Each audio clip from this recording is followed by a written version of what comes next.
Our project is about homophobia and heteronormativity in schools. We chose this topic because we find it interesting and wanted to learn more about it.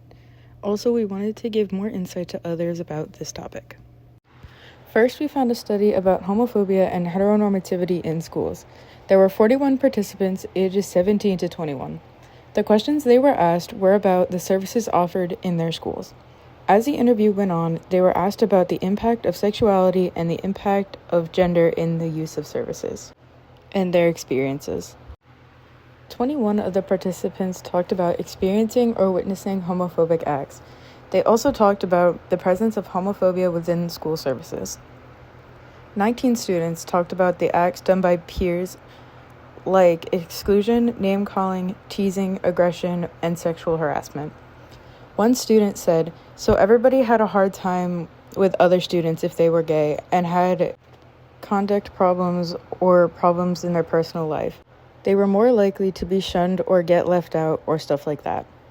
They also discussed peer-perpetrated homophobia within their classrooms.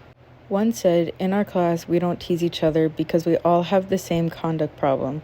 But if in addition to that you're gay, it for sure won't go well in your classroom." They later said that everyone would pick on gay students. Gay boys were the main targets of bullying.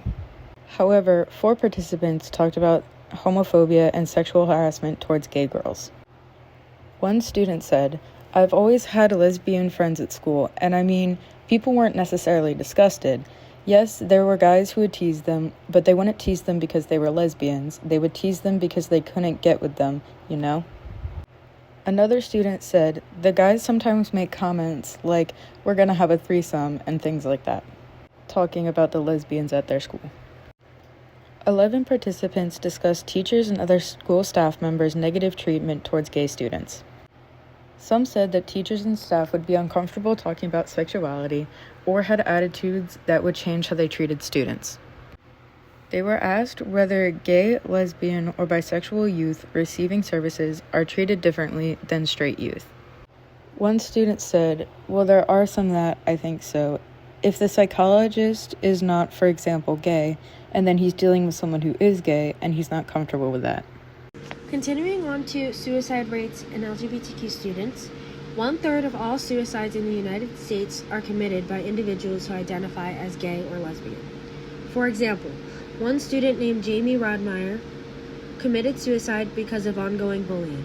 His mother had reported he had experienced discrimination since elementary school. Personally, I have not experienced bullying, nor have I really seen it, but that doesn't mean it doesn't happen.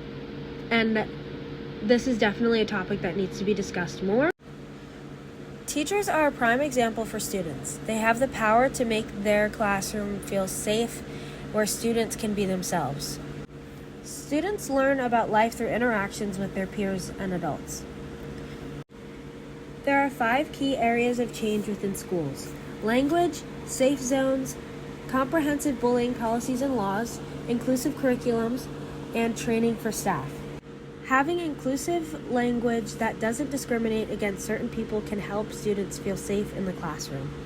Safe zones are basically a place where students feel comfortable talking about their feelings and experiences. All 50 states have anti-bullying laws, and these laws protect students and can ultimately put a stop to bullying in schools. Having an inclusive curriculum with good discussion can eliminate confusion about labels. These discussions can bring respect for the diverse cultures of others, including the LGBTQ+ community. Studies show that students who have a staff member that they feel is supportive, they feel safer in schools and have less absences and less victimization because of a student's sexual orientation. The CDC is trying to improve school culture by making safe spaces on campus for the LGBTQ+ community where they can receive support from different staff members or peers or basically any administrators in the school that they are going to. One of them is called GSA, Genders and Sexualities Alliances.